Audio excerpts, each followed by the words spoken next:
नमस्कार मित्रांनो, आजच्या व्हिडिओमध्ये आपण जळगाव पोलीस भरतीमध्ये गणित बुद्धिमत्तेचे जे काही प्रश्न विचारले ते सोडवण्याचा प्रयत्न करणार आहोत। प्रश्न बघा, नदी, झरा, ओढा, नाला, समुद्र या शब्दांचा योग्य क्रम लावल्यास मधोमध कोणता शब्द येईल? ऑप्शन दिलेले आहेत मित्रांनो। बघा, नदीचा जेव्हा उगम होतो तो एका छोट्याशा झऱ्याच्या स्वरूपात होतो, म्हणून प्रथम येईल झरा। त्यानंतर झऱ्याचे रूपांतर नाल्यामध्ये होते, नाल्याचे रूपांतर ओढ्यामध्ये होते,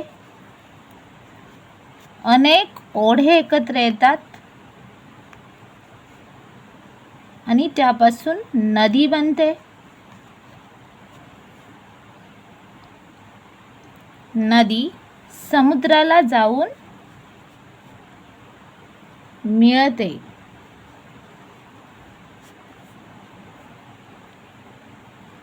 तर बघा, मधोमध कोणता शब्द येईल? हे दोन सोडले आणि हे दोन सोडले तर मधोमध ओढा हा शब्द येईल, म्हणून या प्रश्नाचं उत्तर आहे ऑप्शन क्रमांक डी, ओढा।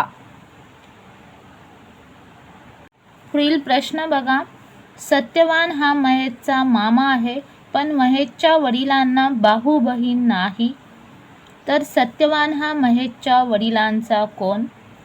पर्याय इथे दिलेले आहेत मित्रांनो। बघा, सत्यवान आहे तो महेशचा कोण आहे? मामा। आणि महेशचे जे वडील आहेत त्यांना भाऊ आणि बहीण कोणीही नाही, मग महेशच्या वडिलांची जी बायको असते ती सत्यवानची कोण होईल? बहीण होईल। मग बायकोचा जो भाऊ असतो तो मेहुणा असतो, म्हणून सत्यवान हा महेशच्या वडिलांचा कोण होईल? मेहुणा होईल।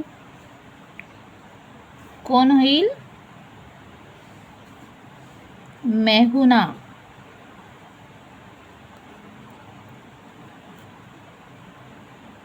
ऑप्शन क्रमांक बी हे या प्रश्नाचं उत्तर येईल। पुढील प्रश्न बघा, अतुल आग्नेयेला दक्षिण म्हणतो, ईशान्येला पूर्व म्हणतो, पूर्वेला आग्नेय म्हणतो, वायव्येला उत्तर म्हणतो, दक्षिणेला नैऋत्य म्हणतो व पश्चिमेला वायव्य म्हणतो, तर सायंकाळी 4:30 वाजता अतुलची सावली कोणत्या दिशेला पडेल? प्रथम मित्रांनो आपण दिशा काढूया। ही आहे उत्तर,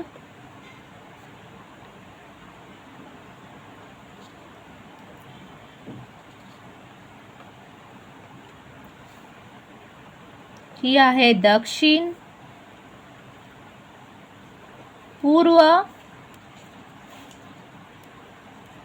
पश्चिम। मधली दिशा ईशान्य, आग्नेय, नैऋत्य, वायव्य। बघा, अतुल आग्नेयेला दक्षिण म्हणतो, जी आग्नेय दिशा आहे त्याला तो म्हणतो दक्षिण।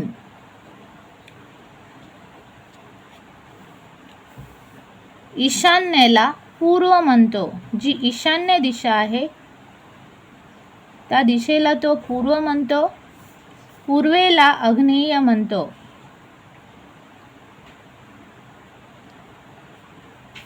वायव्येला उत्तर म्हणतो, जी वायव्य दिशा आहे तिला उत्तर म्हणतो।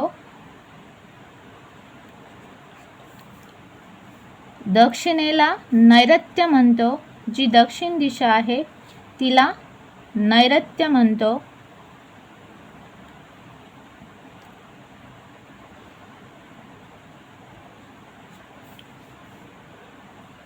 पश्चिमेला वायव्य म्हणतो.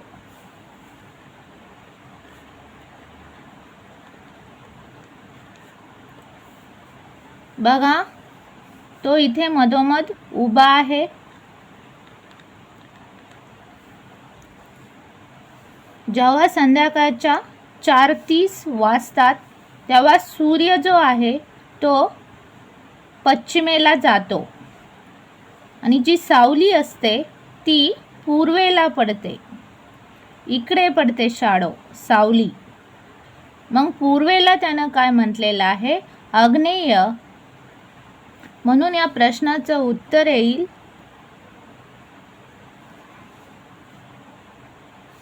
ऑप्शन क्रमांक सी, कारण त्याने पूर्वेला आग्नेय म्हटलेलं आहे. पुढील प्रश्न बघा. पांढरा, लाल, गुलाबी, पिवळा या रंगाच्या पताका उलट्या क्रमाने लावल्यास 69व्या क्रमांकाची पताका कोणत्या रंगाची असेल? प्रथम आपण या पताका ज्या आहेत त्या उलट्या क्रमाने लावून घेऊया. पहिली येईल पिवळा. पहिली पताका पिवळ्या रंगाची येईल. त्यानंतरची गुलाबी रंगाची येईल.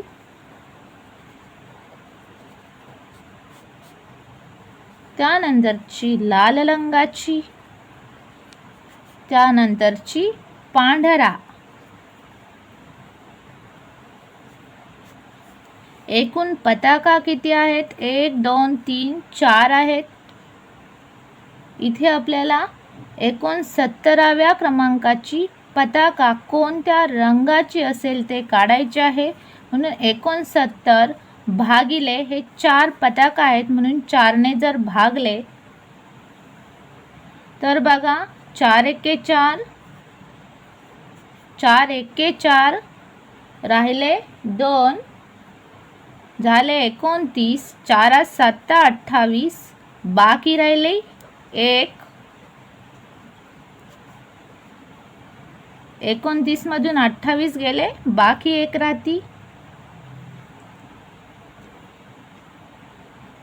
जर मित्रांनो बाकी 1 राहिली किंवा 1 उरली तर पिवळ्या रंगाची पताका येईल.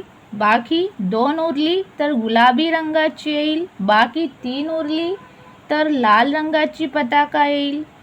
बाकी 4 उरली तर पांढऱ्या रंगाची पताका येईल. म्हणून इथे मित्रांनो बाकी 1 उरलेली आहे म्हणून पिवळ्या रंगाची पताका येईल. 69व्या क्रमांकाची पताका पिवळ्या रंगाची असेल. ऑप्शन क्रमांक ए. ऑप्शन क्रमांक ए हे या प्रश्नाचं उत्तर येईल. पुढील प्रश्न बघा. एका टेबलावर चौकोनी व त्रिकोणी असे 30 पुट्टे आहेत. त्याच्या कोणाची संख्या 103 आहे तर त्यापैकी त्रिकोणी पुट्टे किती? इथे आपण चौकोनाला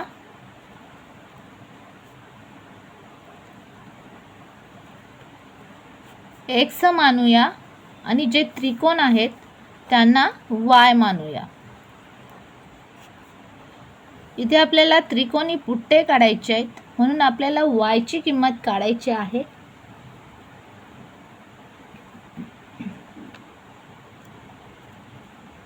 बघा, चौकोन म्हणजेच 4 कोण आणि त्रिकोण म्हणजे 3 कोण.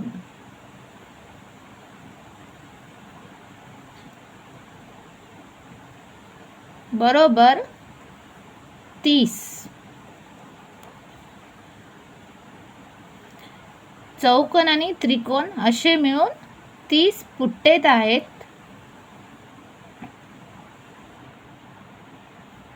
चौकोन म्हणजेच 4 कोण म्हणून 4x. त्रिकोण म्हणजे 3 कोण म्हणून 3y. कोणांची संख्या 103 आहे म्हणून 103 लिहिले. समीकरण नंबर 1 समीकरण नंबर 2. बघा, y ची किंमत काढायची आहे म्हणून समीकरण 1 ला 4 ने गुणूया.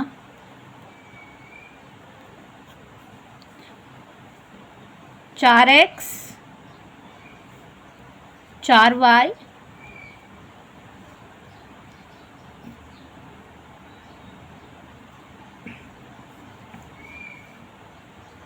30 ला जर 4 ने गुणले तर 120 येईल. हे झालं समीकरण नंबर 3. त्यानंतर मित्रांनो समीकरण 3 मधून समीकरण 2 आहे ते वजा करूया. पुढील उदाहरण बघा. 2 + 4 + 6 + 70 बरोबर किती? इथे मित्रांनो 2 ते 70 पर्यंतच्या समसंख्यांची तुम्हाला बेरीज काढायची आहे. 2 ते 70 पर्यंत एकूणच समसंख्या किती आहेत? तर 2 ते 70 पर्यंत एकूणच समसंख्या आहेत 35.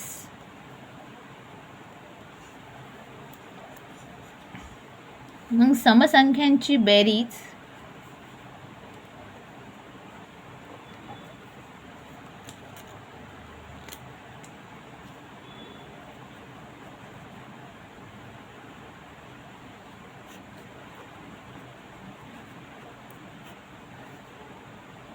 बरोबर 35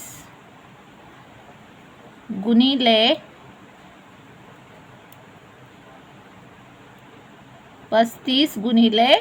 36. 35च्या पुढील संख्या. जर 35 गुणिले 36 केलं, बघा 5 × 30 हातचे गेले 3. त्यानंतर तिरकस गुणाकार 3 × 18 3 × 5 = 15. जर यांची बेरीज केली तर 36 येते. 36 × 6 हातचे गेले 3.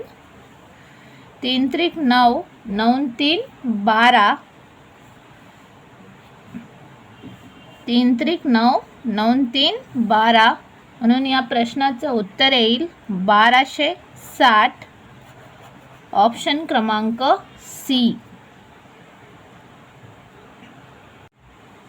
पुढील उदाहरण बघा. एका आयताकृती मैदानाच्या कडेला व कोपऱ्यावर प्रत्येकी 4 मीटर अंतरावर 1 याप्रमाणे मुले उभी केली तर मैदानाच्या लांबीवर 12 मुले व रुंदीवर 8 मुले उभी असल्यास त्या मैदानावर एकूण किती मुले उभी होती?